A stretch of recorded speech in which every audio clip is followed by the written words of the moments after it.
Okay, everybody, welcome to our blindness and clinical trials webinar. My name is Alexandra Luzier. I am the Vice President of Business Development and Communications with Accessible Pharmacy Services. And we're so excited to have you all here. And we are super excited to have all of these incredible presenters speaking with us today about clinical trials in the blindness and low vision community. I really do want to thank everybody for being here with us today. We had close to 1,000 people register for this webinar, and we are so grateful for the positive response. For those of you who are joining us for the first time, we are Accessible Pharmacy Services, and we are a home delivery pharmacy that specializes in individuals with disabilities. We are the only provider of its kind, and we are the largest Blind-owned healthcare company in the country. We are the pharmacy choice for individuals across 32 different states, and we provide accessible medication management and diabetes management to our patients. We've done a few of these webinars in the past, so if you're joining us again, thank you for coming back. We've done them on a variety of different healthcare topics, from mental health to eye drops to diabetes, glaucoma, and breast cancer. They've all been recorded. They're all available on our website, accessiblepharmacy.com, and they're all available also on our YouTube page by searching Accessible Pharmacy. Throughout this webinar, Jenny and Holly will be here to supply us with ASL interpretation, so I want to give a huge thank you to them. And this webinar will also have live closed captioning. After it's over in the next few days, we will be sending out an email that will have links to the webinar video and audio recordings, as well as the transcript and some resources from our presenters. And also, when you get that email, please respond to it with any feedback that you have on the webinar, which we really encourage you to do so. We love hearing from you about feedback from the webinar, ideas for future webinars, and please go ahead and respond to that email. Before we get started, I'm just going to run through some quick announcements, and then we will dive right into the webinar. To start, October is Breast Cancer Awareness Month. Breast cancer is really important to us here at Accessible Pharmacy. Last year, we put on an incredible webinar on breast cancer information and breast cancer health for women who are blind, and that was recorded and is available on our website and our YouTube page. We also have a standalone video titled How to Do a Breast Self-Exam. That video is narrated by Dr. Kim Kubek. She's an FDA certified radiologist, and she serves on the board of breastcancer.org. That video, the How to Do a Breast Self-Exam video, it has closed captioning, it has an ASL interpreter on it. It's a wonderful resource, and it can be found on our website, and it can also be found on our YouTube page. I'm also really excited to ask you to register for our second annual Blind Health Expo. The expo is completely virtual. It's a chance for individuals and companies to come together to talk about different healthcare information, products, services, and medication for individuals in the blind and low vision and disability communities. The expo is on Friday, December 1st. It's from 10 a.m. to 4 p.m. It's our second year doing it. We're really excited about it, and we would love for you to join us this year. For this year's expo, we are kicking off our first ever Vision Healthcare Awards. We are acknowledging leaders in the blindness and low vision field that just do amazing work in this community. And we're going to be announcing those winners next month in early November. And then we're going to be showcasing their achievements in December at the Blind Health Expo. So please join us for the day. It's free to register, and you can find that registration link on our website. If you feel like you would like to exhibit, we would absolutely love to have you. If you are part of an organization or a company that's involved in the blindness or low vision space, please consider exhibiting. It's free to exhibit. We would absolutely love to have you. You're able to talk to attendees throughout the day, host presentations, showcase your products, services, talk to other organizations, other companies. It's really a great fun day to just virtually speak to other people.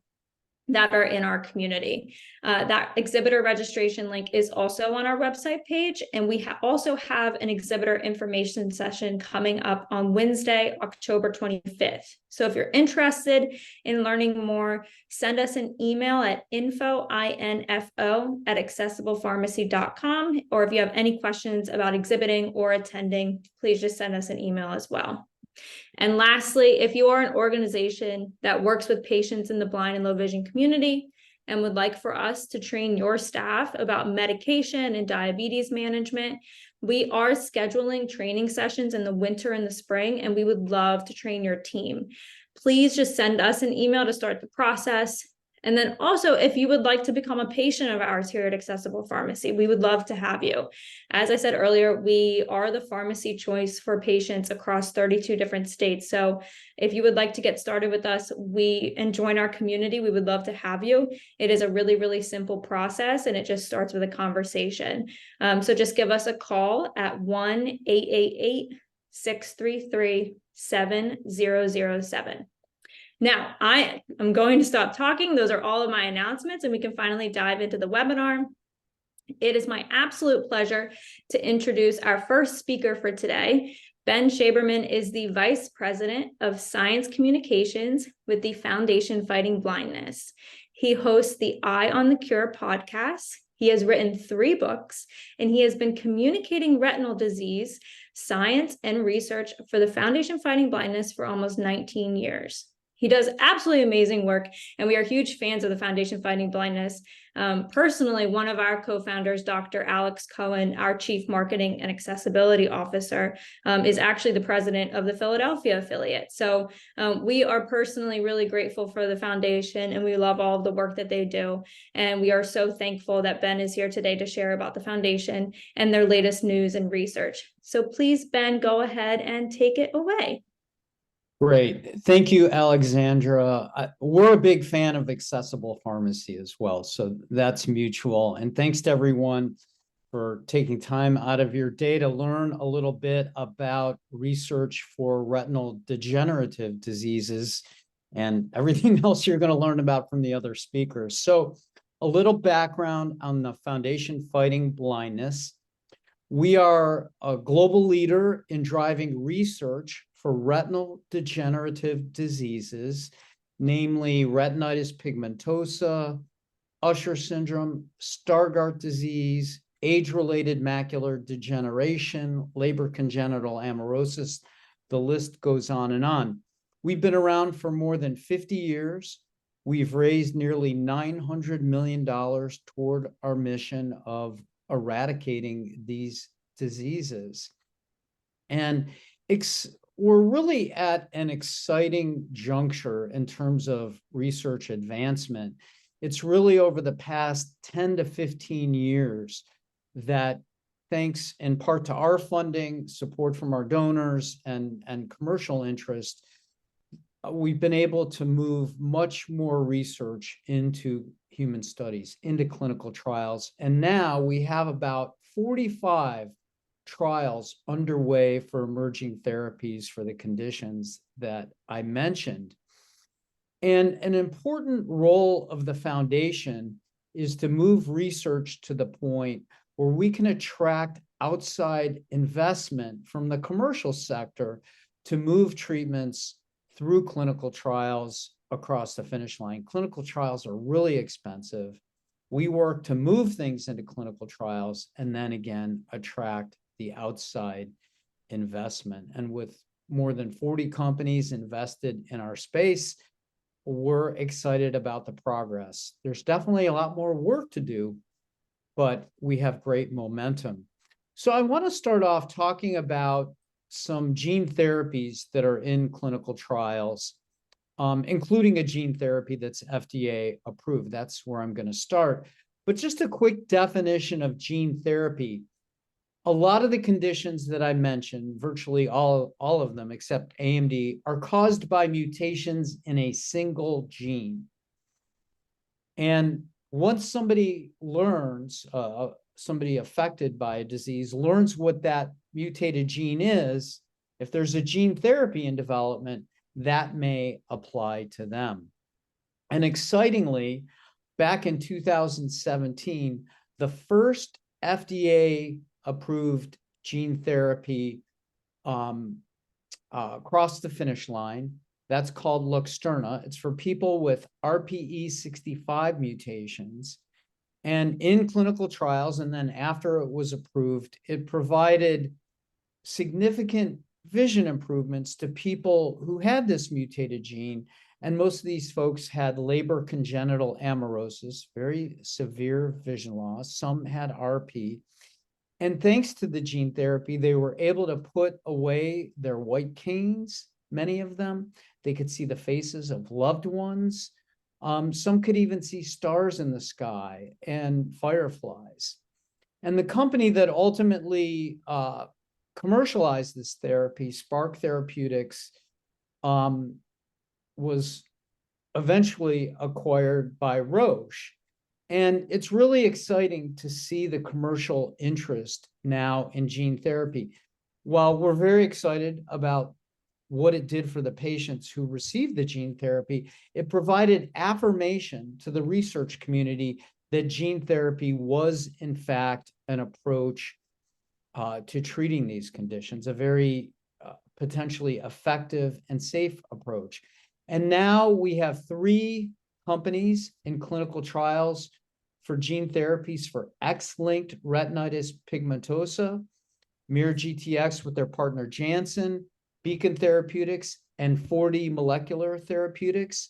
The first 2 companies I mentioned have shown vision benefits with their gene therapies for XLRP. Janssen is in a phase 3, Beacon is in a phase 2. And we're hoping that at least one of these makes it across the finish line. X-linked RP in the retinitis pigmentosa world is a fairly common form of RP. It's often caused by mutations in the gene RPGR. And again, we're excited about the progress that's being made there. Another company that we're heavily invested in is called Atsena Therapeutics. It was founded by Shannon Boy, a gene therapy pioneer out of the University of Florida. They have a few different gene replacement therapies in their pipeline. They recently reported results for Leber congenital amaurosis 1, that clinical trial. That disease is caused by mutations in GUCY2D. People getting the highest dose in that trial had vision improvements. They were better able to navigate a mobility course, and they had improvements in retinal sensitivity. So we're very excited. They're talking to the FDA about moving that treatment forward. They also recently launched a clinical trial for people with X-linked retinoschisis. That's a pretty difficult retinal disease. It causes splitting of the retinal layers. That gene therapy is, again, just moved into a clinical trial. They're dosing patients. And they're also working on advancing a gene therapy for Usher syndrome type 1B. And that's a challenging gene, the MYO7A, the gene that when mutated causes Usher 1B, because it's big. And they have to actually deliver it in 2 halves to get it into the retina. So that is not yet in a clinical trial yet, but they're making good progress there. So everything I talked about is gene replacement. It's replacing the bad gene with a good gene. Now, you can use gene therapy for other purposes, and one of those purposes is called neuroprotection. And the idea there is that you're just trying to preserve the retinal cells independent of the mutated gene. And a company that we're also invested in called Sparing Vision, they're a French company, has just launched a clinical trial for a gene therapy that's designed to preserve cones. And it could potentially work, it's gene agnostic, it could potentially work for people with retinitis pigmentosa, Usher syndrome, and some other conditions, regardless of the mutated gene causing the disease. The idea is to preserve cones and cone vision. Cones give you the ability to read and recognize faces and perceive colors and see in lighted conditions. And we're very excited that this has just moved into a clinical trial in Pittsburgh and in Paris. Now, another gene agnostic gene therapy approach that we're very excited about is called optogenetics. Now, for people who have lost all of their vision to a retinal condition, usually they've lost all their rods and cones. Those are the cells that make vision possible. And a lot of therapies aren't going to help those people because there are no rods and cones left to save. Well, researchers observed that there are other cells in the retina that survive after rods and cones are gone in many people. Those are called bipolar cells and ganglion cells. And what these very clever researchers have done is they've designed a gene therapy to make the bipolar cells or the ganglion cells work like rods and cones, like photoreceptors. It's like using these cells as a backup system for lost photoreceptors. Now, bipolar cells and ganglion cells normally don't respond to light, but that's what optogenetics does. And there are 3 companies in clinical trials for this approach: GenSight, Bionic Sight, and Nanoscope. All have reported some rudimentary vision improvements for people who are getting optogenetic therapies in their clinical trials. Some can see shapes and movement. They're able to navigate, let's say, a mobility course a little more easily. A 4th company called Kiora is doing the same kind of thing, but not with the gene therapy, with a chemical, with a photo switch. And they've reported light perception for their patients as well. It's still early in optogenetic development. There are some more promising approaches that are moving toward clinical trials. And we're just very excited about this space because it provides hope for people with the most advanced vision loss. And again, it's gene agnostic. And finally, I just wanted to close out talking about cell-based therapies. And just to be transparent here, cell-based therapies have not moved quite as far along as gene therapies.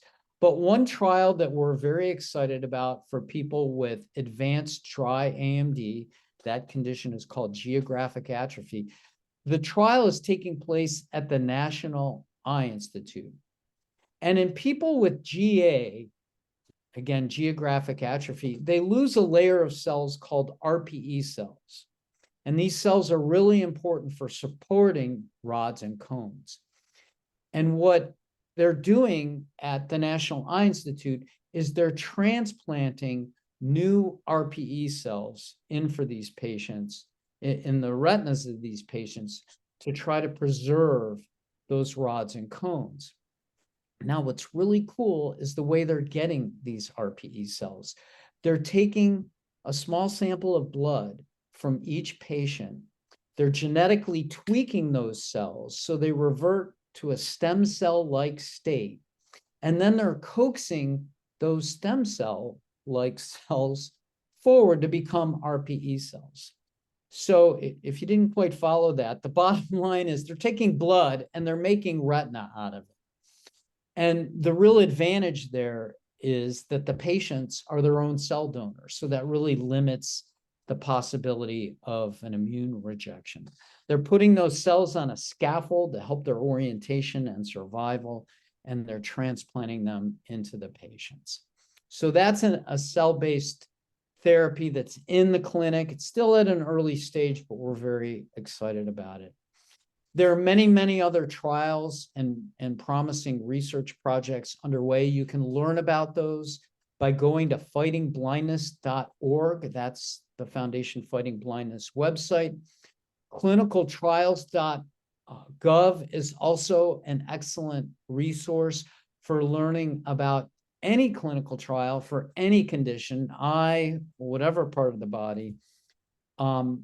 It gives a listing of all trials that are underway in the US and many that are overseas.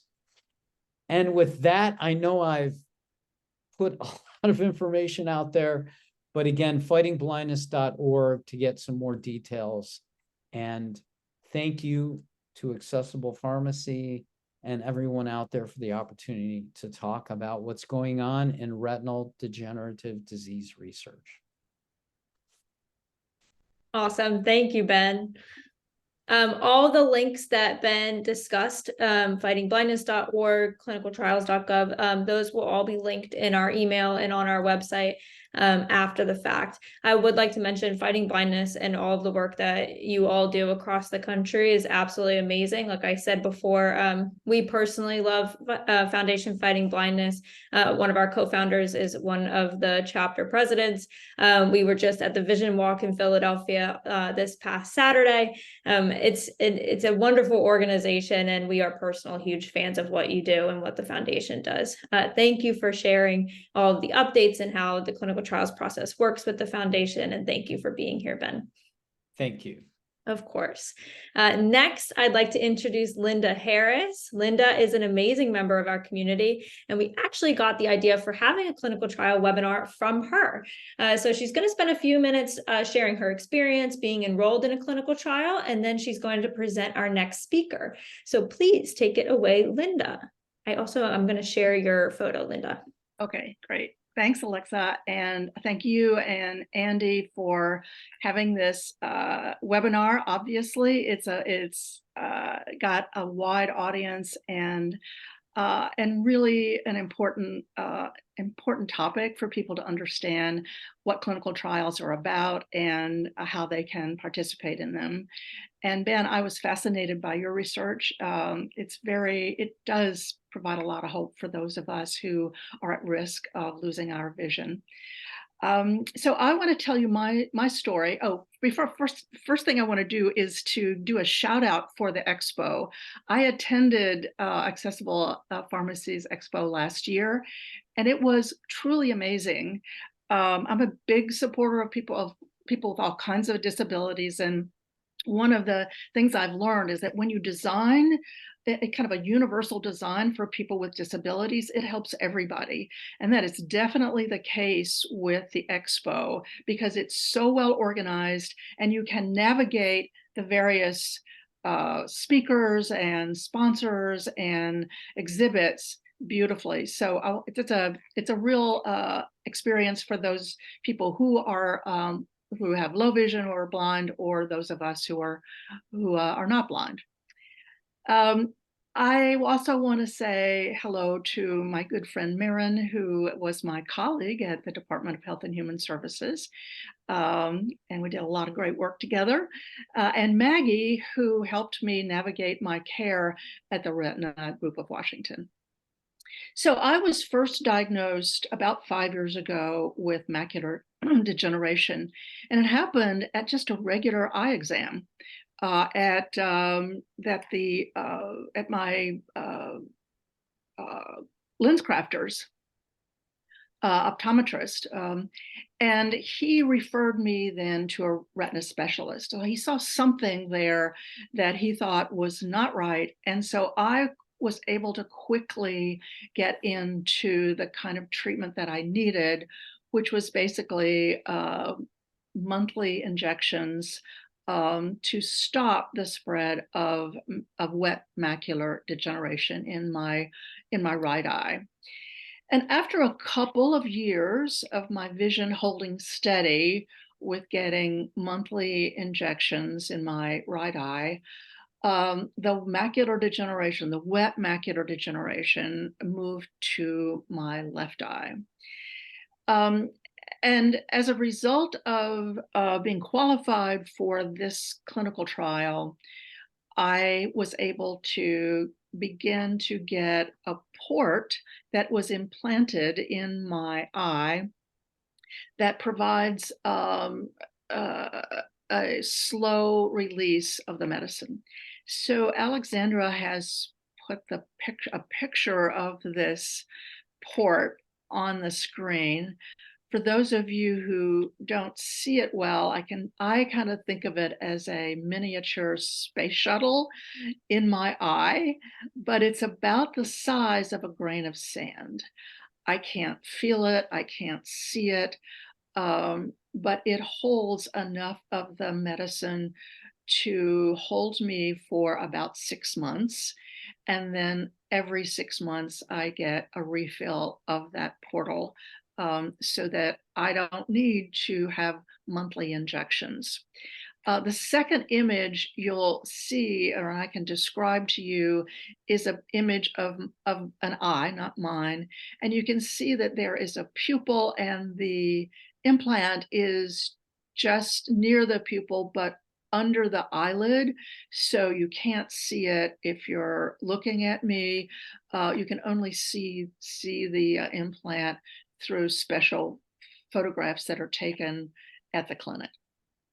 So with my slow release medicine over time, my clinical trial participation is pretty much like standard care, with some exceptions that I think are pretty important.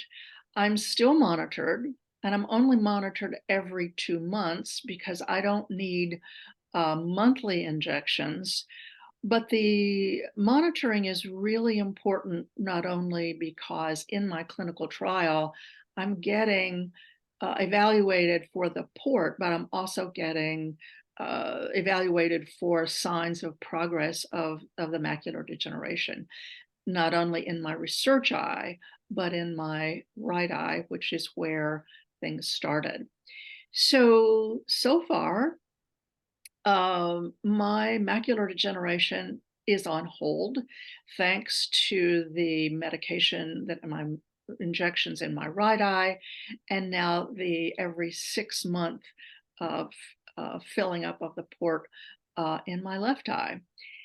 I want to just end by saying there are some downsides to being in a clinical trial. There's lots of testing, lots of paperwork for informed consent. But those are also the upsides for me. One, I appreciate that at every step when things changed, as a patient and as a participant in the clinical trial, they have to get my informed consent in order to proceed with me in the trial. I always have the opportunity to opt out of the trial, and I am treated like any other patient. For the most part, except for the extra testing that's required in the clinical trial protocol. I would say the best advantage of being in the clinical trial is that monitoring. So I think that without regular monitoring that came from the clinical trial, the monitoring of both eyes probably has saved my vision in my right eye, because without symptoms in my right eye, I would probably not have been monitoring it. But because I'm in the clinical trial on my left eye, they've been monitoring both all along the way. So there's nothing better for managing macular degeneration than frequent monitoring. And so I'm very grateful for Genentech for including both eyes in the clinical trial. Just a little word of where things stand with the clinical trial and the Genentech research. It will be on the market once it's approved by FDA, and I believe that approval will be happening in the near future. And I would like to just close by giving a couple of bits of advice based on my experience. One, get your eyes checked.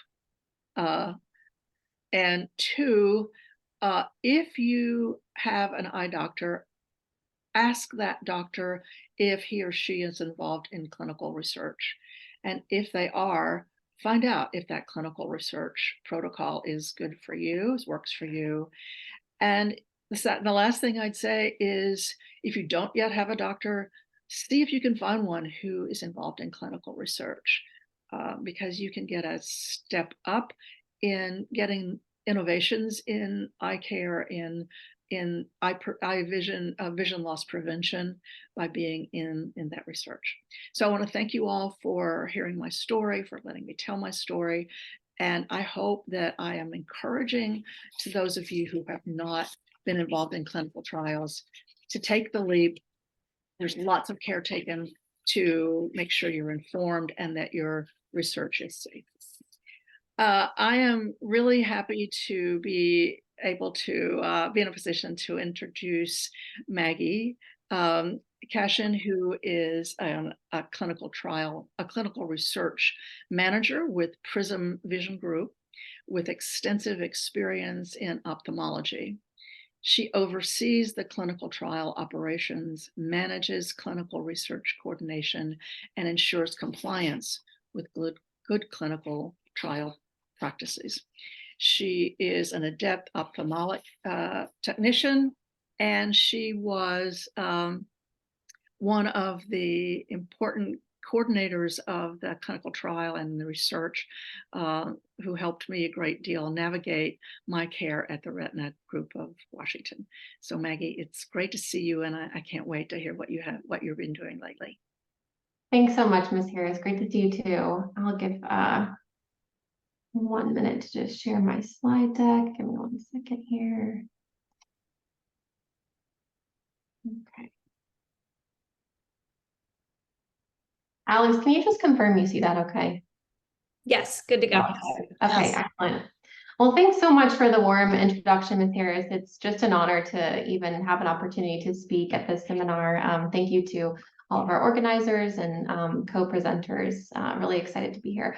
So like Ms. Harris said, my name is Maggie. I'll just give a little bit of a background of why I'm super passionate about clinical research, especially in the ophthalmology space.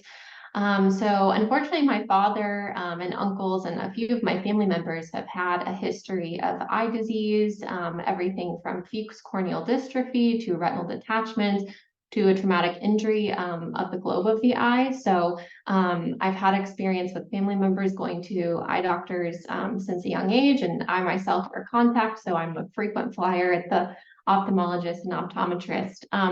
I studied biology in college. I was also in clinical research in college, and I knew I wanted to be in the healthcare field, not really sure where.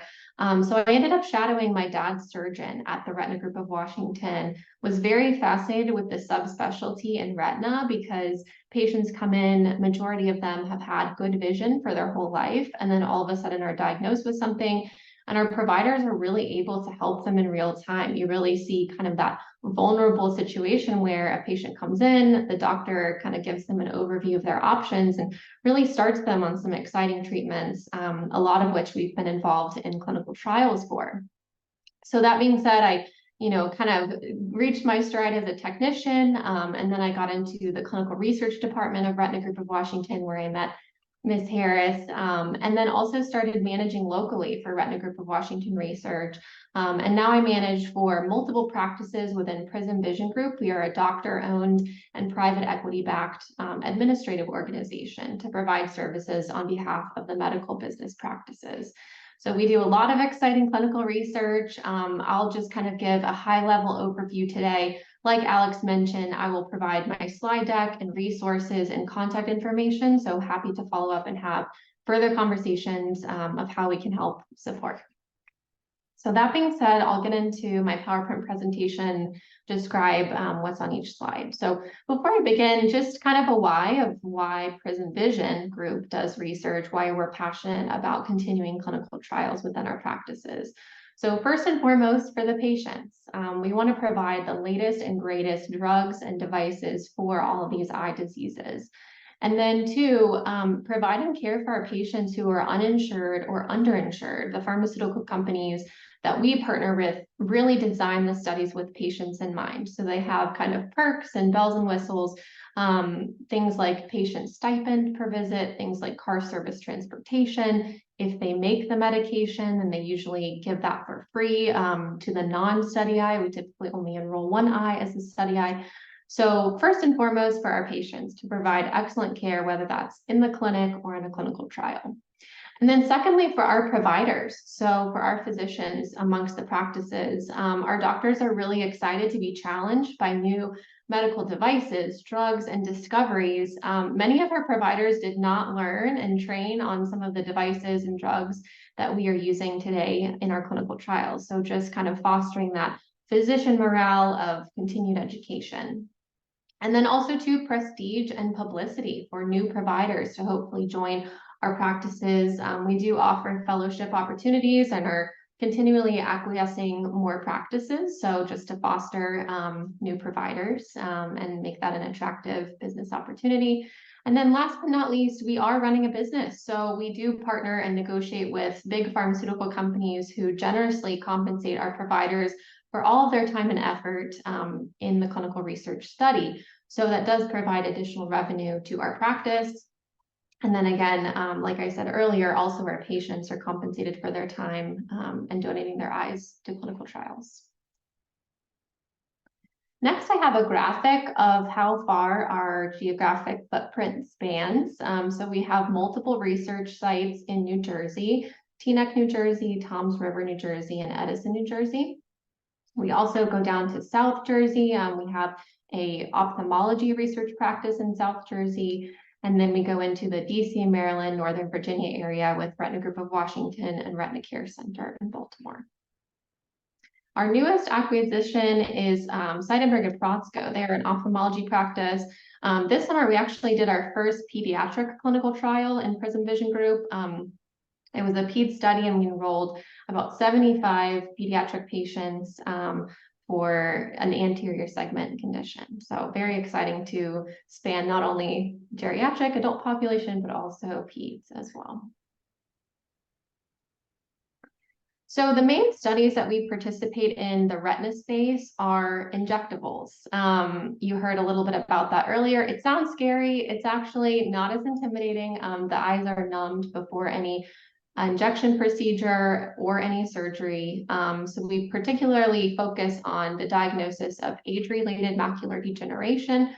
We do both wet trials and also dry clinical trials, and then also diabetes is our biggest disease indication. We also have enrolling studies right now for vein occlusions. That's kind of a small stroke in the eye. So we have kind of a higher dose of what's already FDA approved for that disease. And then, like I said earlier, we do have ophthalmology studies, so things like intraocular lens studies, glaucoma, ocular allergy studies, more of the anterior segment of the eye. I don't man this department alone. I have a great team that supports all of our practices. I partner with my colleagues, Amy and Heather. We do everything from contract and budget negotiation to tracking research revenue. We have kind of a quality assurance data entry checkpoint to make sure we're in regulatory compliance. And then we also help our accounting and finance partners make sure our physicians are compensated accordingly to all of our contracts. At each research division, we have anywhere between 1 clinical research coordinator up to 6 research coordinators, just depending on the patient volume and the amount of studies that we have. Each division is also manned by a research director. So that's usually a physician who serves as the principal investigator on our clinical trials. And really they just determine if we have the capacity to support a new trial, if we have the patient population, if the contract and budget looks good, and patient safety is always first and foremost in mind. So a little bit about the overview of a drug pipeline in the United States. Many of you all might be familiar with the Food and Drug Administration, especially coming off of the COVID vaccine FDA approval. So Food and Drug Administration is responsible for review and approval of all new drugs and devices. It is a very long, lengthy process. It takes about 12 to 15 years from an experimental design and ideation to a potential FDA approval to then be used in the United States by providers and patients. New interventions are not always offered to the public as soon as they're developed. Sometimes there's post-marketing safety data analysis that has to occur. Clinical trials ultimately determine whether the drug or device is safe and efficacious. There's typically 5 phases of drug development. So first, the pharma company discovers or has a concept for the clinical trial. They do preclinical research. So whenever a patient says, oh, I don't want to be a guinea pig, well, the patient is never the guinea pig. We always participate in clinical trials that are never first in human or first in eye. We always want to see very good preclinical results, good pharmacokinetics, good safety data, and good testing on, phase 1 healthy participants. And that also happens after testing on animal models. Then the clinical research happens. So that's everything from phase 1 through phase 4. And then FDA review, and as I said earlier, any post-FDA approval safety monitoring and analysis. So kind of going back to what Ms. Harris shared, the informed consent process is there for a reason. We discuss everything from rights and standard of care options to risks and potential benefits of the clinical trial, preclinical results, and also compliance with IRB, Institutional Review Board regulations. So that group, protects rights and welfare of research participants. So we want to show that we're designing the study and conducting the study with the patient in mind. Unfortunately, here in the United States, we've kind of had a dark past with clinical trials. So there are international and local guidelines that we abide by, making sure that the consent is voluntary. We don't just have a referral for a patient and start testing them in the study. We discuss the informed consent, again, the risks, benefits. The patient evaluates whether they're a good candidate. We evaluate, do they qualify with the inclusion-exclusion criteria. So again, it's a lengthy process, but it's there for a good reason. So that's really the first and foremost part of enrolling in a study, is going through that informed consent. So again, why do we do informed consent? Well, it's the law. The qualified team member on the research study department, they basically give the subject an informed consent discussion. So that's usually the PI, the principal investigator, whoever's responsible for the clinical trial, or the delegated study personnel, so the research coordinator. Many elements of the informed consent that we always discuss are what the research is, so why the pharmaceutical company feels it's very efficacious, what the risks are, and a lot of times we discuss that not all risks are known. That's part of the clinical research. Benefits of the treatment, alternatives to treatment. So what's an option as standard of care? Confidentiality. So we don't share patients' names, date of birth, social security number to all the different vendors. We de-identify the patient and kind of code them as a subject number. What to do in the case of research-related injury. If the PI or pharmaceutical company discovers that there is an adverse event or a serious adverse event related to the study device or drug, the pharmaceutical company covers the cost. And we've never really had instances of that, but it's just important to know that if something goes wrong, the pharmaceutical company does pay for that. And then who to contact. We have a 24-hour line on that informed consent. So if the subject has any questions or concerns, they can always reach a staff member or an on-call doctor. And then again, last but not least, that the clinical trial is voluntary. It's also an ongoing process. So the informed consent discussion doesn't end when the subject signs that informed consent document. It's an ongoing conversation throughout the course of the study. Many of our patients are with us 1, 2, 3, or 4 years with monthly visits or even more frequently. So whenever new information is made available, we always share that with the subject. There's an opportunity for reconsents during the study if the sponsor has new safety information. And we like to discuss, patient's consent before any study procedure. So during these long, lengthy visits, anything from checking vision to doing lab work, vitals, photography, you name it, we talk to the subject about it, make sure that they're volunteering their consent before they participate. So advantages of pharma partnering with our sites within Prism Vision Group for clinical trials. We consider ourselves a very premier research organization. We have speed of negotiation, everything from signing a non-disclosure to starting up a trial, good regulatory oversight, our contract and budget negotiation. Pretty much everything we do, we feel is very streamlined. So when we're approached, one doctor might be approached for a clinical trial, we offer to run the study at multiple research sites, multiple locations. We don't do clinical trials at every single office. So we do like to, again, kind of put those bells and whistles in our contract and make sure that we can pull from other doctors with nearby sites. And so we can kind of span the geography and really make that research study reach enrollment. So our studies are closely monitored. We have, again, those regulatory guidelines that we have to meet. Essentially, we have auditors that come on site, review our records, make sure the study coordinators and the research doctors are abiding by the study protocol.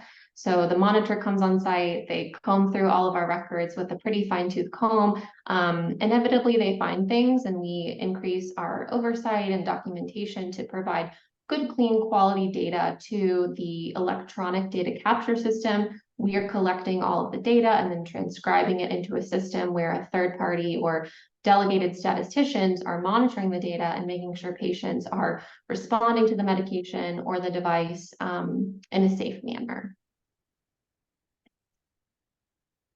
At Prism Vision Group, we also have marketing efforts that we do to publicize our clinical trials.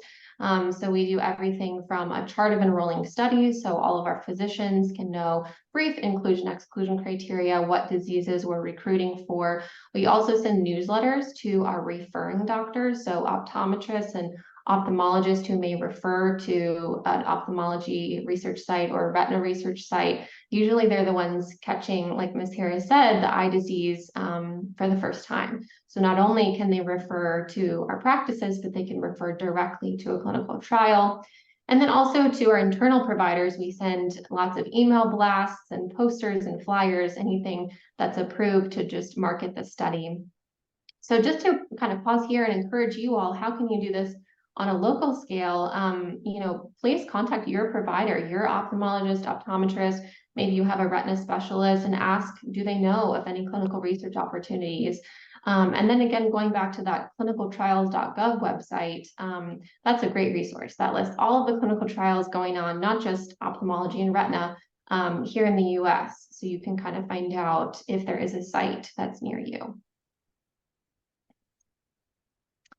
Okay, so just an overview of what a life cycle of a clinical trial within one of our research divisions looks like. Typically, one of our providers is approached directly by the pharmaceutical organization or their regulatory agency that runs the trial. We sign a non-disclosure agreement to start learning about the study protocol. And there may be a feasibility process where the pharma company wants to learn more about us and our resources and staffing. And we basically give information about everything from our experience to our equipment to our facilities. If selected, there's a study startup process where we provide lots of research documents and we negotiate a contract and budget. And then a site initiation visit takes place where we have representatives come on site and train our staff. We also make sure that all of our staff are properly certified. So everything that the patient comes in contact with is a certified piece of equipment, a certified technician to check things like vision or photography. So really a very close regulatory oversight to get that study off the ground.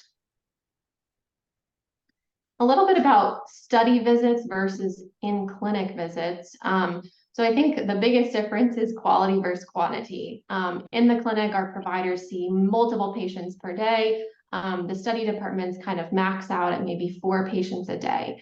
Our study coordinators really become friends with our patients. They not only know everything about their eyes, but they know about their grandchildren and loved ones and who they prefer to numb their eye, etc. Study subjects are randomly assigned if they meet all the eligibility criteria to either receive the investigational product or the standard of care. Only one eye is chosen as the study eye. The other eye is referred to as the fellow eye or the non-study eye. And throughout the course of the clinical trial, the biggest difference is safety is of our utmost concern. So patients are never, sitting around idle. They're really kind of put through all of these protocol assessments to ensure that the drug is doing what it says it's going to do. The patient is responding how we want them to, and we're keeping patients safe. Sometimes in clinical trials, we use the term masking. Masking is just a term that kind of reduces bias. So if the patient knew, oh yes, I'm getting the investigational product, the patient and the assessors might have a certain bias to want the patient to do better. So many of the studies that we participate in, especially in the retina space, are what's called double masked. So at the end of the study, the patient comes to know what treatment they received, but during the study, they may not know which treatment they're getting. Again, kind of going back to that difference between clinic visits versus research visits, the patient comes across a lot of different staff members to make this visit happen. Our clinical research coordinators, the boots on the ground, they are really kind of a conductor of a big orchestra. They're doing everything from scheduling the patient's ride to making sure they have the right doctors and the right staff at the research location. And typically for ophthalmology studies, we have the patient on site anywhere between 1, 2 to 3 hours. For a retina research patient, we usually see that patient anywhere between 2 to 4 and potentially up to 5 hours per visit.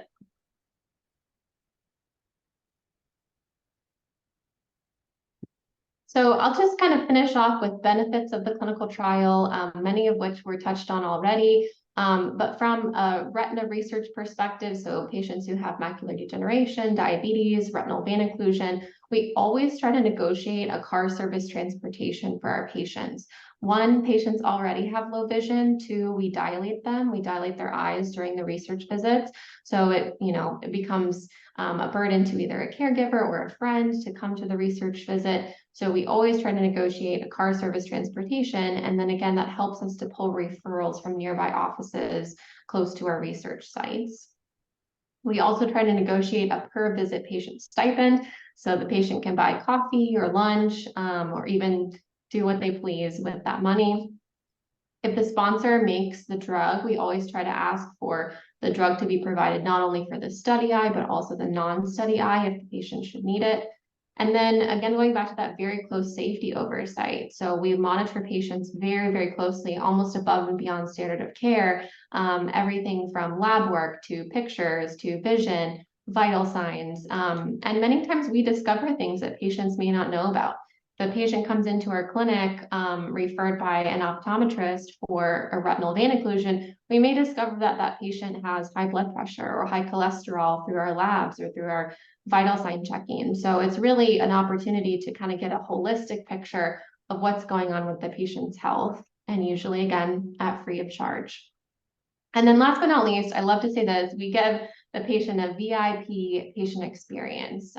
So really the research coordinators are that liaison between the patient, the doctor, the pharmaceutical company, the regulatory agency. They wear a lot of different hats, but ultimately they become a confidant in that very vulnerable time where a patient is coming in with an eye problem and all of a sudden they're diagnosed with a very serious condition and then asked to be in a clinical trial. So pretty much there's lots of hand-holding and safety oversight and just helping to navigate that patient through this uncharted territory. So I really enjoyed my time as a research coordinator. I also think that they enjoy what they do. There's a lot of details, a lot of minutia, but it's in all within the patient safety in mind. So lots of good regulatory oversight to keep our patients safe.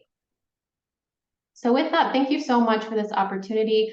Again, I will provide my slide deck and any resources and contact information after today's presentation. So thank you so much. And Alex, back to you. Awesome. Thank you, Maggie. Oh my gosh, everything was so fascinating, I think. It was absolutely wonderful to hear. Let me make sure that I'm spotlighting. There we go. It was absolutely wonderful to hear about everything that you all do at Prism Vision Group, and to hear about the process for clinical trials and just the nuances around it. And so thank you for sharing all of that. I know Maggie's team and all of the clinics that they work with, they're all really wonderful. We've personally contacted some of them, and everybody really is wonderful to work with. And just across all of their ophthalmology clinics. So I really do thank you for sharing with us and for being here. And all of that information was really, really fascinating. So I will have that slide deck to share on our page afterwards and on our email. And I'll have their website where you can find all of those clinics as well to share. I also want to thank Linda. Linda and her work with our community is amazing. I want to thank her for sharing her story and her progress. And also thank her for the kind words about our expo. We really are so proud of the event. So that was so sweet. So thank you so much for sharing that. And I really do hope that everybody can join us for it. We really are so excited to be able to put it on again for our second year. So thank you, Linda, and thank you, Maggie. Now, I am so excited to announce our final speaker of the day, Marin Allen. Marin served as the Deputy Associate Director of Communications and Public Liaison and Director of Public Information in the Office of the Director at the National Institutes of Health. She led the National Institute on Deafness and Other Communication Disorders First Communications, Legislation, and Policy Office programs. She was also previously a tenured full professor at Gallaudet University, and she earned 2 Emmy Awards for Deaf Mosaic episodes. She really is a pioneer in her field. She's truly a superstar. I love speaking with her, and I'm so, so grateful to have her here today to just go over clinical trials with us, excuse me. And I really think everything she shares with us is really going to round out this webinar beautifully. So thank you for being here, Marin, and please go ahead and take it away. We can go ahead and share your slides again. Okay, great. Thanks so much, Alexandra. And also thanks to Andy and good to see Linda. And the community gets wider and wider, doesn't it, over time? It definitely does. You should be good to, oh, there you go. Perfect. And I wanted, first of all, to say, good morning to the West Coast and good afternoon to the East Coast. And for the people to explain the next slide, for the people who are in the Windy City, it's time for your second cup of coffee. We are going to go through a whirlwind tour of what's happening in terms of how clinical research works in a lot of different environments. And we're going to talk about why it's done. And the previous speakers have all had so many nice insights to pieces of this that I will not move through them without acknowledging that you've said some things that we could have already talked about. So this is going to put it in a context for you of the larger subject of clinical research. And also just to let you know, if there is for the folks who are who are here for the audience who are blind or have low vision, I will describe anything that I don't say auditorial, that I don't speak from the slides, because I'm working from slide deck for everyone. We want to look at why it's done. I think we're going to do that very quickly. And the kinds of clinical research, because we didn't get into some of the things that lead into it, which are the observational studies and sort of how they fit into the whole picture. The recruiting we've talked a little bit about, but I'll try and give you some efforts that have been done specifically out of the NIH, clinicaltrials.gov, and questions you might want to ask about being in a particular study, and the rights and responsibilities for volunteers. The informed consent has been handled very nicely, and we'll talk about that from a slightly different perspective for a minute. I've got one caveat and one warning sort of near the end, and also interpreting what you hear about a study. Marin, can I interrupt for 1 second? Your mic is a little bit fuzzy. Are you able to adjust it at all? Oh, I'm sorry. No, that's okay. I didn't know if anybody else was experiencing that. It's just a little bit rough. Yeah, something now to me. I'm sorry? Her mic is fuzzy to me right now. Also. Oh, it is? Do you have an external mic, or are you just going through your computer? It's going through my computer. Is that any better? It's not. I mean, here, try to say something else. The definition of clinical research is the study of health and disease in people. I want to emphasize in this moment, all people. And that's been an issue that I think Maggie kind of touched on in her discussion. Why Marin, we- I'm gonna try turning your camera off and seeing if that helps. Okay, Okay, is that better? it is. Okay, great. And I look so much younger.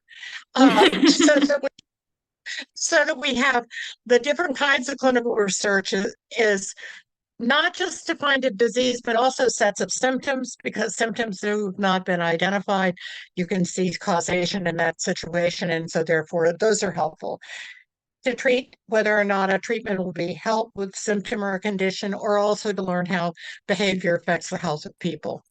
It's focused on what we know or don't know about diseases and disorders.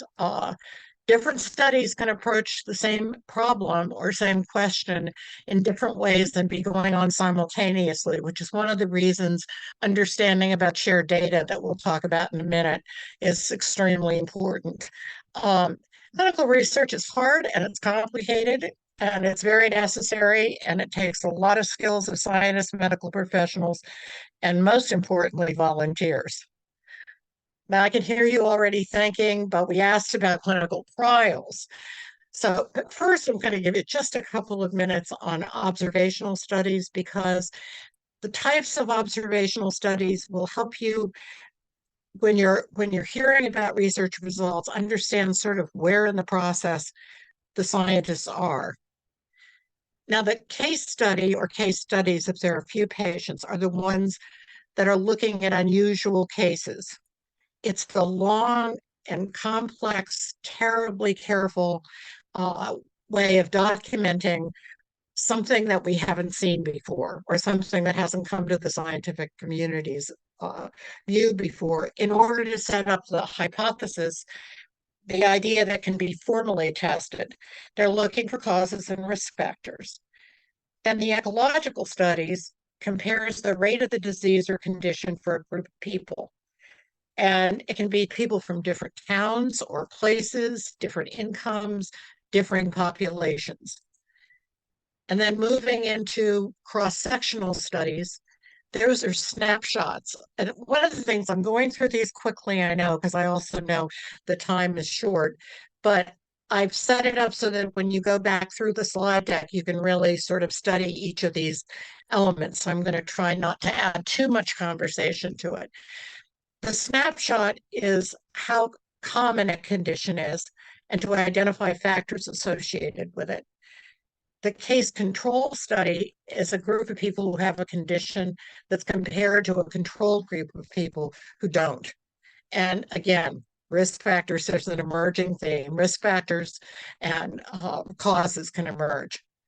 Cohort study is a large group of people observed over time. It's like the study that was mentioned earlier today. Some eventually develop the disease or disorder or condition. And again, they're looking for risk factors. I'm going to tell you about what we would call the granddaddy or grandmother of cohort studies, which is Framingham study. And Framingham study of cardiovascular health. And there's a reason I use grandmother or grandfather. It is 3 generations of studies now. And I think that as the science has emerged, it's fascinating to look at how the diseases and disorders were approached and changing populations. So the first generation was in 1948 in Framingham, Massachusetts, with 5,209 men and women between the ages of 30 and 62. That was 2/3 of the population of the town. And the population was given extensive physical exams, lifestyle interviews, and then they come back, depending on the protocol, every 2 or 6 years for additional lab tests, more physical exams, and detailed medical histories. Flip forward, Gen 2 of this is in 1971, 5,124 of the adult children and their spouses were enrolled. So by April of 2002, their grandchildren were enrolled. So the way that this sort of cadre of people were able to give us lots of results over years, and some of them that over 3,000 papers that originally identified some of the the effect of cigarette smoking on heart disease, findings on stroke, hypertension, and more recently, sleep apnea. The research you will see has streamed and changed so that genetics, additional populations, new tools like the ones that were being described this morning by the foundation you can see the trend of the science and where it's going and who's doing what work. Then here's an important consideration. When I said all of the people, they created the Omni cohort in 1994. They enrolled the first Omni cohort of 507 women, men of African American, Hispanic, Asian, Indian, Pacific Islander, and Native American descent. Those were the terms used at the time. In 2003, a second group of Omni participants was enrolled. So there was an entire new cadre of people who they were able to track in specific diseases and disorders. One of the big things, and this would be helpful, I think, to people on the call, is one of the benefits of the big Framingham study was from the early days of 68, they have been data sharing. And they've been data sharing through an interactive site at the National Heart, Lung, and Blood Institute at the NIH to make, originally it was massive data tables available to outside researchers from the data that had been collected, so that that wasn't just going down one narrow path, but it was able to be shared. And NHLBI has continued to make that data available as it's changed. I mean, some of the problems that those early researchers had was, for example, not having good computer support, not enough to be able to do the kind of work that they did. Now it's much more complex. And it's the data sharing is a topic that's really important across the field of research, because you're not then replicating and duplicating work that's not for the purpose of replicating or duplicating, but simply that people are more informed about what's available and what data sets are available. I've put a link that is a live link in the slide so that if you're interested in looking at the way the data sets are set up, that should be helpful to you. And I have on the screen, there's just one example of a biospecimen repository center, coordinating center out of NHLBI that shows the kinds of information that you can find about the studies and about the resources that are available. Now it's about you. Clinical trials, we've defined, you know now from all the conversation this morning, the kinds of things that include new devices and new ways of dealing with new treatments is part of the entire process of why it's done. Sometimes you hear a well-designed clinical trial is the gold standard for treatment of or a medical approach that works, but clinical trials can't always be used. For example, and this is the ethics part,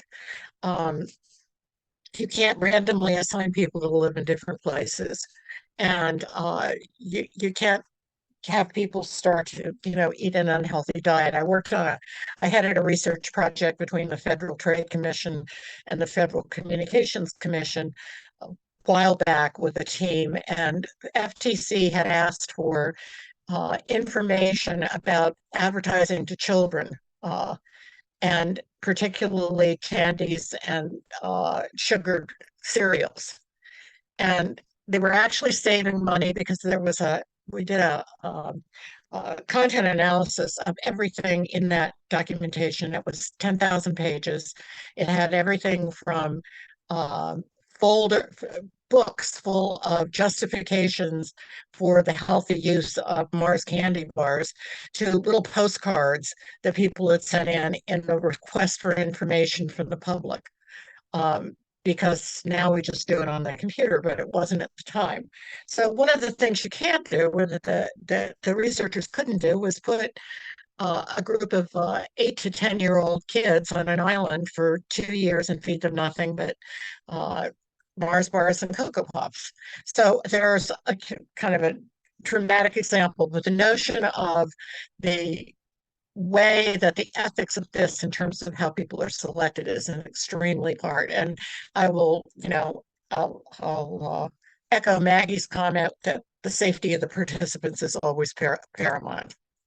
The definition of a clinical trial, I think we've been through that very thoroughly already this morning, and also the description of placebo, but I just wanted to be sure that you had the official definition in your deck. Also, I have to do one disclaimer. It was really nice, Alexander, to include NIH on the cover slide, but I also want to say that it is a whole bunch of federal agencies, and they are most of them under the Health and Human Services, Department of Health and Human Services. And as Maggie pointed out, the FDA's mission is critical to all of the work that's done in clinical trials. So it's thank you for the recognition of the federal work in this area.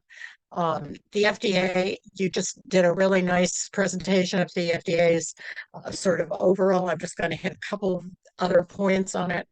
The notion, phrase you'll hear is good clinical practice, and that comes right out of all of the law.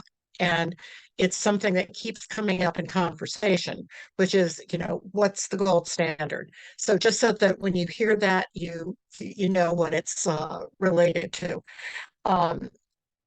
They are the regulatory authority. You must submit investigational application for an IND, an investigational drug. You have to do it before starting clinical research. But one thing that I think is important is FDA offers help at any point along the way in drug development. It's not just kind of sitting there and saying, okay, give us your application. There is a review team, a very, very structured review team within the FDA that includes all of the chief kinds of scientists and medical officers who are pertinent to that particular area or topic. And although the entire process of drug development takes long, the actual review team has 30 days to review an IND submission. And that is in order to be sure that the submission is there. And even though the FDA has been tracking along to see what's going on, that they have an absolute sort of cutoff point. I think Maggie would agree with that. And be able to protect volunteers, which there are two things the FDA can do. They can approve it right away, or they can put a clinical hold to delay or stop investigation on it. That's very rare. Because by the time that the FDA and the development folks have worked together, and by the time they're ready to submit to the FDA, usually things are in fairly good shape. So it's rare, and it's important that that's there in case they're still not convinced that there's something that needs to improve the quality of the research. The onus is on the developer to let the FDA know if there are any serious side effects seen during the trial or after the trial ends. The research must be submitted in a study to the FDA. And once the process continues, you have to have adequate data from 2 large controlled clinical trials before the actual release. And that's something that is an additional assurance for the safety of the public. Okay, the phases, and every week in the arena tend to just flip those phrases, the phrases of phases off as though everybody knew what they were. So just to let you know, in the slide deck, you can go back and refer to it. But the phase 1 is typically fewer than 100 people. And it's to test a medical approach. And it's to figure out also in phase 1 appropriate dosages. That's right at the top of the phasing process.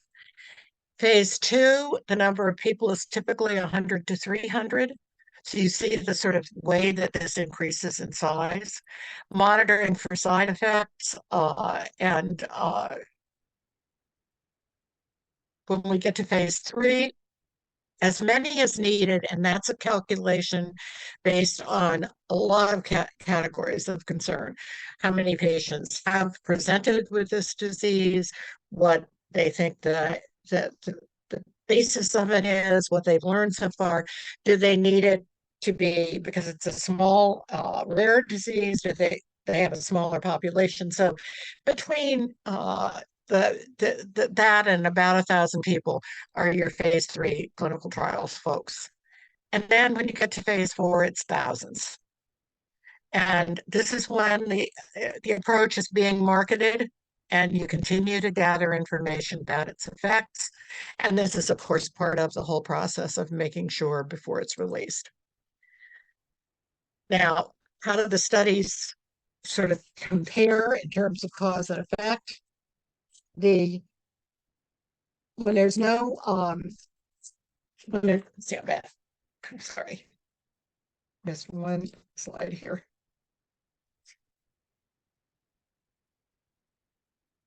When there's one,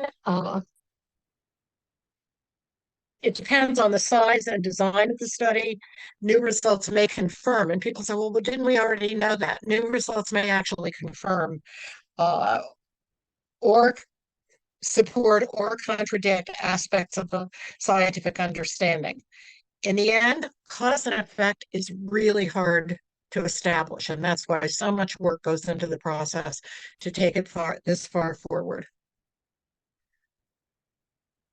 More about you. Okay, we're, I think, all of us trying to protect the patient here. And so the message in these slides is to learn what you can expect from the study. You want to know what happens. You want to know your responsibilities. You want to know the kinds of test treatments, procedures that'll happen during the study. Who'll be in charge of your care? Will I be able to see my own doctor? Will I be able to continue with other treatments if I participate? You may need to find out that it's the right choice for you. Every study has its own risks and benefits. And when you find out, and as you can hear from the tone, at least the ideal tone that we were hearing from the two people who were discussing these trials before, was that they're willing and able and anxious to answer questions, because they want this to be fair, and they want it to be thorough, and they want to be sure that their participants really want to participate. You want to understand the basis of the study, why they think the treatment might work, and why. And one question that people, I think, find helpful is, how is this treatment from other treatment, this treatment different from other treatments that are available? Lots of reasons. I'm going to do benefits and risks. Lots of reasons to participate in being in a study. And the clear ones are obviously, how might the treatment help my condition? How will I benefit from joining the trial? What will the results of the trial benefit other people like me? Will I be paid for participating? The benefits for society in general, you're moving knowledge forward. And that's actually the key element. It's got to be the notion that this is going to be of help in extending knowledge about the particular disease or disorder. You can benefit individually if you're the first to try a new treatment that's successful, or you can also benefit. Several people mentioned genetic disorders in their families in the earlier presentations, but also that information can be, if not helpful to you, helpful to people who are members of your family. The risks, I think we all have sort of the side effects, the long and short-term side effects of treatment, possible comparing the possible risk and treatment to their current treatment. And we can't ever promise that everything is okay, because we don't know, because that's why the trial's being done. So the doctors, nurses, and support staff will give you checkups to find any side effects and make sure you're healthy enough to stay in the trial. And the independent group of experts I refer to on this slide is the group from the FDA, and they will keep an eye on everything as it goes on in terms of risks and benefits. You've got rights. Again, ask about the trial, leave the trial at any time someone just said that, and that's absolutely the case. Your medical information is private and stays anonymous in reports about the trial. Those are things that are rights you have. You also, and I won't repeat this because we've now kind of reinforced it, but any new info, the one sort of important addition is any new information about the treatment that researchers find during the trial or after the trial is over. Volunteers have a right to know whether they were in the treatment group or in the control group. People have mentioned cost, and I'm going to use the National Eye Institute information on this because it's varying. And the important thing is asking the right questions. So, for example, people who join the clinical trials, as the one that was mentioned by Ben earlier at the NEI eye clinic in Bethesda, pay nothing for their participation, and they may also qualify for some travel expenses and other related costs. It's generally true the other federal agencies. A company that makes the treatment or test has its own policy, and that's something that you need to know upfront. Individuals, also with foundations, can support the development of research. So find out universities are usually or often funded by a combination of those, the federal government or foundations or individuals. And the same thing is true with with organizations.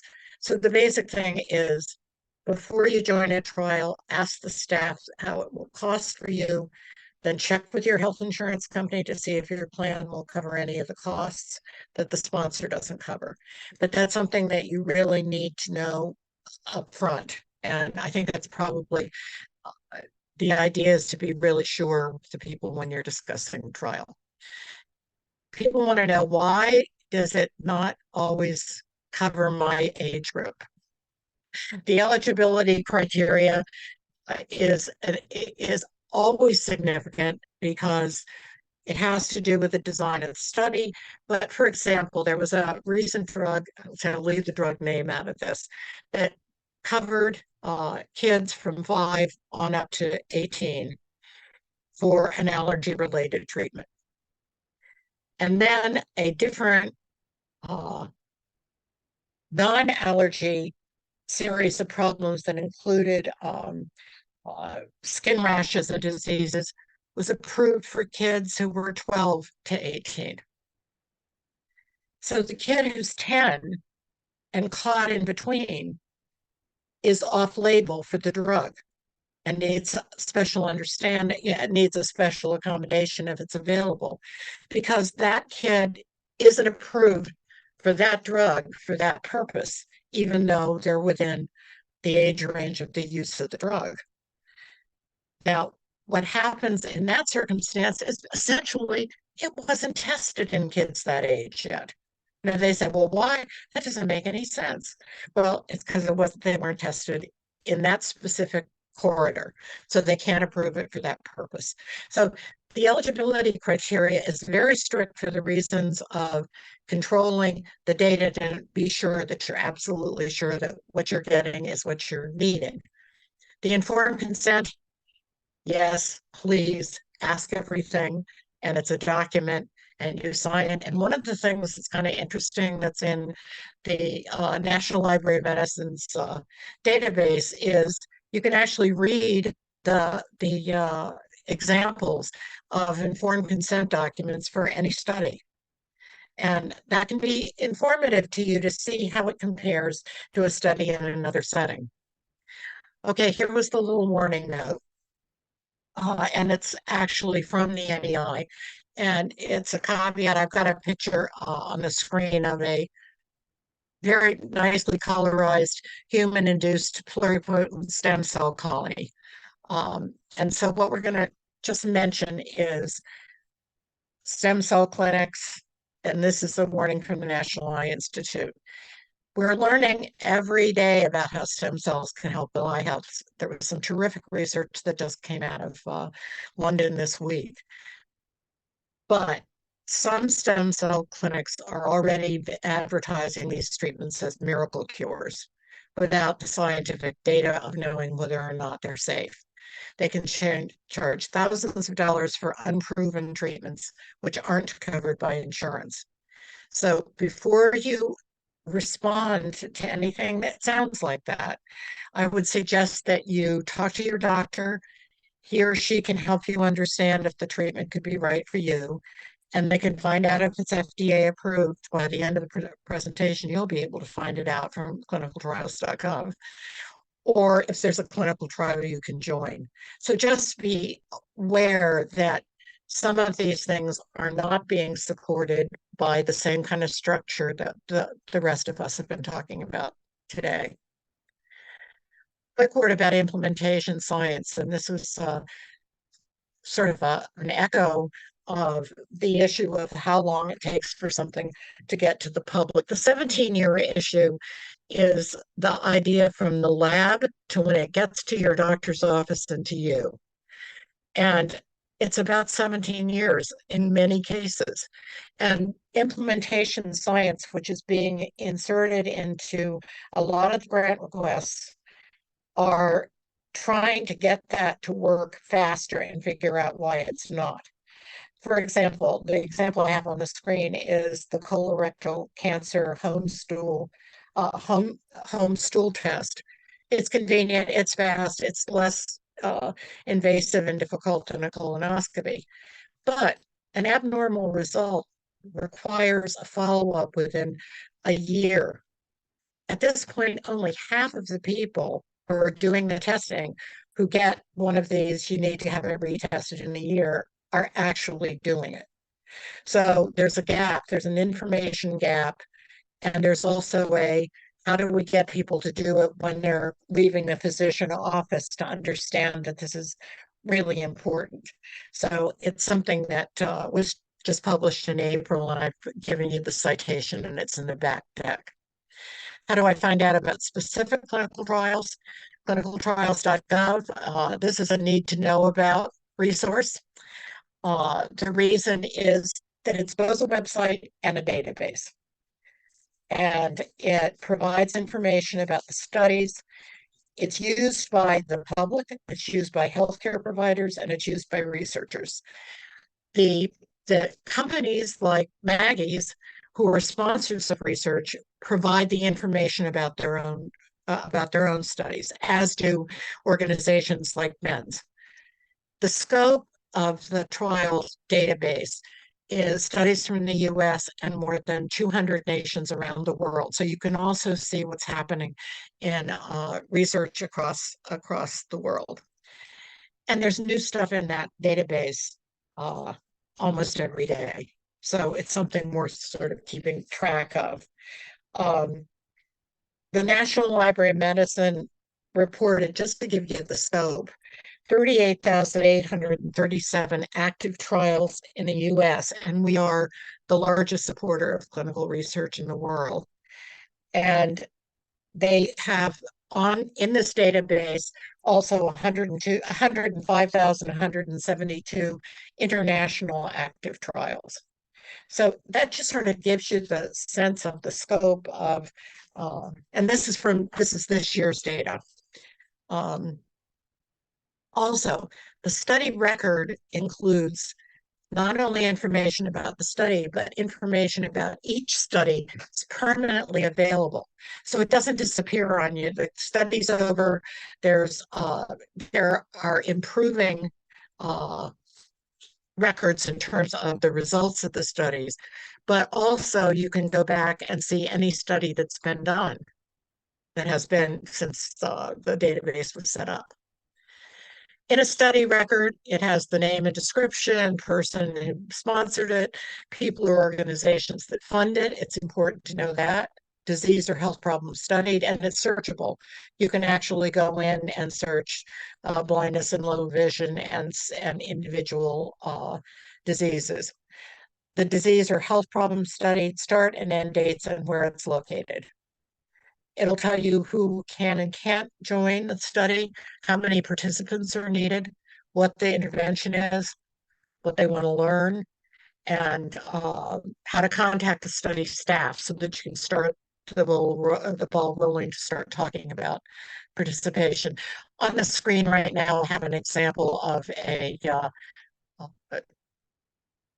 search card that it describes one clinical trial that is recruiting. It also tells you whether it's recruiting or finished, or interestingly enough, about to recruit. In other words, they're in the process of clearing the study. And so sometimes it's good to take a look for the about to recruit, because you're not looking at maybe being numbered out of it if it's something that's close to you. Couple of final notes. As you're listening to news about breaking research, listen for one of two words: association or causation. It gets very muddied for people sometimes in the way that the news reports are set up. And just because two factors occur together doesn't mean that one caused the other. And that's a tough issue for scientists and researchers, but just know when you hear it, whether or not they're talking about an association effect between factors, or that they have actually developed or identified a cause. Okay, really brief history of what's not science. I'm wearing my Fitbit, and we all learned early on that the concept of taking 10,000 steps a day to maintain health, but it's not rooted in science. It was a marketing gimmick. In the 1960s, a Japanese firm invented one of the early pedometers. Because the Japanese figure for 10,000 looks like a picture walking, the company called it the 10,000 step meter. Now, I've attached a link to the Scientific American article about it, and also there's an image of the person walking. You've got to do a little abstraction from that, but people walked around for a long time. Agencies used the 10,000 step because it just sort of floated into the universe of things people thought they knew. And in fact, they've discovered that at different points in age and time, different step lengths, different numbers of steps are much more effective. I'm going to just quickly show you what's in the resources section. The FDA and its background, if you're not familiar, on the special topics. For the NIH, I just gave you the homepage with a yellow circle around. Put it in the search box, because there's a lot of eye research that goes on in institutes other than the NEI, but obviously you want to start with the NEI. You've got here a really helpful book that they did on clinical trials in vision research. And on this slide, there is a copy of the book and a okay, I just lost the word for this. Friends, give me the word. QR code. QR code. Yeah, QR code. Okay. And I've put on here, there's a really nice piece that just came out in today's NIH record about Rosenberg's work on a half century of cancer research. And it's sort of gives you a sort of complete feel for clinical research and how it happens, and the discoveries and the bumps along the way, in a very human way, but from a really great researcher. And if you just feel like setting that tone, I think it might be helpful to you just take a look at that. Okay, your quick quiz. Loneliness and risk of Parkinson's disease. This came out last week in JAMA. And the question was, is loneliness associated with an increased risk of developing Parkinson? Now, now you know what a big cohort study is. It was a big cohort study with 491,603 people. It was followed up for 15 years. Loneliness, I'm sorry, okay, I will tell you the rest of it. Loneliness was associated with Parkinson's after they had eliminated socioeconomic factors, social isolation, genetic risk, physical and mental health. And you say, how did they define loneliness if it isn't social isolation and if it isn't mental health? So I'm really fascinated to find out more about it. But when you hear it when you hear it in the news or you read it in the news, just think about how much you know about now, how to parse it.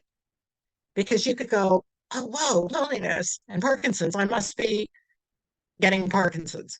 And that's not what that means. And so it's a matter of being sort of the caveat emptor. All of this is about kind of collecting as much data as you can, knowing how you feel about it, and knowing that there are protections out there for you. So I just want to thank you all for listening, and I hope that the deck is helpful to you and the resources, because I think it helps you sort of tell the story. And I ran through it pretty quickly because I knew we were running on time, but I hope that it made sense for you. And thanks again. Awesome. Thank you, Marin. I knew that everything that you were going to share was going to be a beautiful conclusion to everything that everybody else shared. So I was so excited to hear from you. And I think everything you shared was fascinating. I will say that all of her slides and all of the links and things that were included in her slides, we will be sharing those on our follow-up email and then also on our website page. So if you're interested in navigating to any of those links or learning more from them or learning more from her slides, those will be included on our email and on our website page after the fact. But I do want to say thank you again, Marin. You really are a superstar, and we're so grateful that you were able to join us today to discuss clinical trials. We're so grateful for your work overall too, and your commitment to your projects and your programs. Once again, thank you. And I also just want to say thank you to all of our presenters, and a huge thank you to our ASL interpreters today for just being with us and helping with the accessibility of this webinar. Thank you to Ben, thank you, Maggie, thank you, Linda, and thank you, Marin, for sharing all of these amazing resources with us and sharing their experiences and their information from their organizations with us. With that said, that does conclude our webinar. Thank you for joining us. Thank you for tuning in. This entire webinar has been recorded, and I will be sending out a follow-up email in the next few days with all of those resources, as I said, but it will also have this recording in video, audio, and transcript format. So that will be available in that email on our website, accessiblepharmacy.com, and it will also be on our YouTube page. So please go ahead and navigate to that if you want to check back on any of this information, or if you want to share it with anybody that wasn't able to join us live today. And then also, when you get that email, please feel free to respond to it with any feedback that you have about the webinar, any of our presenters, about the accessibility of this webinar, and how we can continue to make programs like this more accessible in the future. Any ideas you have for future webinars, we would love to hear from you, and to be able to continue to provide webinars like this in the future. Please join us also on Friday, December 1st for our Blind Health Expo. Like I said, it is free to attend for the day. It's also free to exhibit. It's completely virtual. It's from 10 a.m. to 4 p.m. Eastern Time. If you have any questions at all about exhibiting or attending, please just send us an email to info@accessiblepharmacy.com.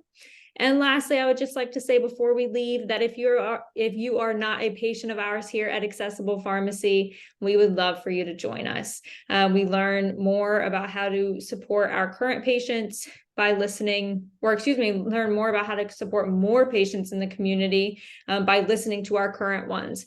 So we would love for you to join us so that we can listen to you too, and get feedback from you and learn more about how to be more accessible, and learn about more services that we should be providing, and how to increase access to different things in the community. If you are a provider and believe that you have patients that would benefit from our services, please don't hesitate to reach out to us.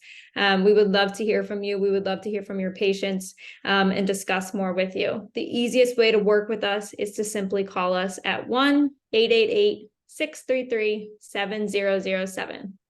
With that said, that is it. Thank you for attending our blindness and clinical trials webinar.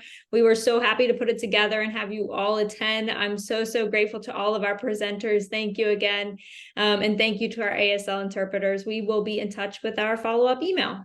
Have a great weekend, everybody. Thank you, Alexandra.